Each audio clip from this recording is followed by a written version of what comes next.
Assalamualaikum warahmatullahi wabarakatuh. Halo sahabat kutik, perkenalkan saya Muftuhanis Horiro, mahasiswi Universitas Terbuka Pembiar Sampang PJJ Surabaya. Pada video kali ini saya akan melakukan tugas praktek pada pembelajaran praktikum IPA di SD, yakni pada gerak tumbuhan yang meliputi 3 hal. Pertama adalah gerak seismologi, yang kedua nukleasi, dan yang ketiga adalah gerak hidrofisme negatif. Yang pertama, saya pun melakukan gerak seismologi pada tanaman pilihan, yang mana saya akan melakukan sentuhan halus, sentuhan sedang, dan sentuhan kasar. Di sini saya sudah menyiapkan alat dan bahannya. Yang pertama adalah alat tulis dan penggaris. Yang pertama gerak halus, bagaimana respon dari putri malu tersebut. Bisa kita lihat di sini mengatupnya putri malu dengan menggunakan gerak halus, yaitu secara perlahan mengatupnya, tidak langsung mengatuk, perlahan-lahan. Yang kedua yaitu gerak sedang. Nah, kita lihat di sini.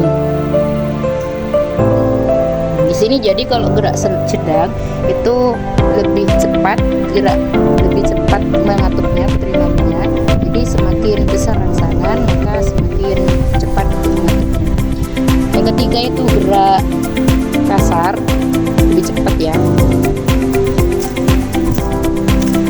Ini reaksinya, kalau putri malu disentuh lebih kasar maka mengatupnya akan lebih cepat dan juga lebih baik. Jadi kesimpulannya, rangsangan terhadap putri malu jika kita kasih semakin besar maka semakin cepat pula malu tersebut mengatup. Jadi semakin besar rangsangan maka juga semakin besar gerakan otak. Gerak inklinasi pada tumbuhan putri malu. Di sini saya akan membagikan tanaman putri malu tersebut menjadi 2 A dan B. Yang pertama saya akan melakukan seperti biasa di tempat terbuka, dan yang kedua nanti akan saya tutup menggunakan kardus tersebut. Jadi kita lihat bagaimana rangsangannya pada masing-masing. Yang pertama, di sini saya akan menjadikan 2 bagian. Putri malu pertama saya kasih seperti biasa, yakni pada tempat terbuka dan tidak akan saya tutup. Yang kedua saya akan kasih B dan akan saya tutup dengan menggunakan tutupnya dengan cara perlahan.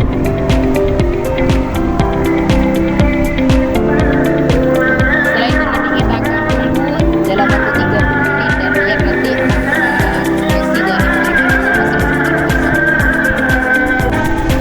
setelah kita diamkan selama setengah jam, coba kita lihat perbandingannya antara putri malu A dan B. Putri malu B, ternyata di sini putri malunya sudah mengatup karena di sini sudah kita diamkan selama 30 menit.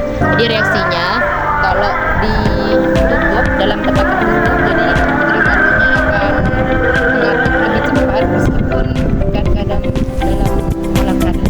Sedangkan pada putri malu yang A, di sini saya biarkan secara terbuka, tidak dikasih penutup, maka putri malunya tidak ada rangsangan sama sekali, yaitu tidak ada pergerakan.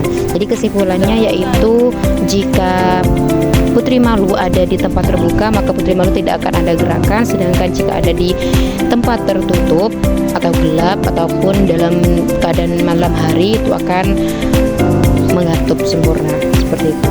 Selanjutnya kita akan mempraktikkan gerak hidrofisme pada tanaman kacang hijau. Di sini kita akan melakukan penanaman dan sudah saya siapkan alat dan bahannya, yaitu yang pertama 2 pot. Nah, sudah saya kasih tanah dan saya kasih nama A dan B.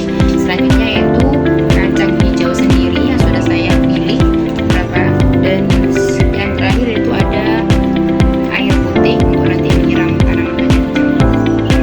Selanjutnya langkah yang pertama yaitu kita akan menanam biji kacang hijau. Sudah tadi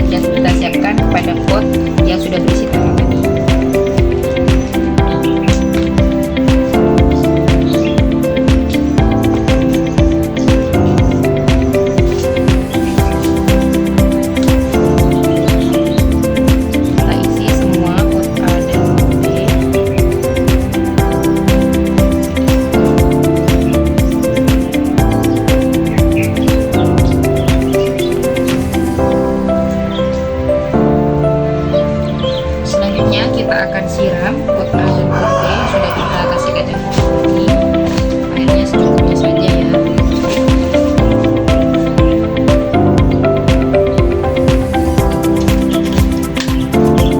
Setelah itu nanti kita akan taruh di luar agar nanti mendapatkan sinar matahari ya di tempat yang ini. Dia penampakan kacang hijau yang sudah kita tanam 1 minggu yang lalu. Sekarang sudah mulai tumbuh besar, dan sekarang kita akan perlakukan secara berbeda, yaitu pada gerak geotoksiknya negatif. Yang pertama, pot A kita akan perlakukan secara horizontal, sedangkan pot B kita akan melakukan secara vertikal. Ini sudah saya siapkan batu untuk mengganjal pot B, yang mana kita akan letakkan secara vertikal. Kita ganjal menggunakan batu. Setelah itu kita akan amati setiap hari perbedaan pot A dan pot B dengan perlakuan yang berbeda, yaitu pot A dengan perlakuan seperti biasa, yaitu horizontal, tidak dimiringkan, sedangkan pot B itu diperlakukan berbeda, yaitu vertikal atau dimiringkan. Jadi kita tunggu, kita amati setiap harinya. Pada hari kedua bisa kita lihat perbandingan antara pot A dan pot B, di mana pot B, tanaman pot B yaitu melengkung atau menjauhi gaya gravitasi, sedangkan pot A tumbuh seperti tanaman sewajarnya. Pada hari ketiga bisa kita lihat perbandingan antara pot A dan pot B. Pot A tumbuh seperti tanaman pada umumnya, sedangkan pot B pada hari kedua masih ada daun yang tumbuh di bawah, sedangkan sekarang semuanya sudah tumbuh melambung atau menjauhi gaya gravitasi.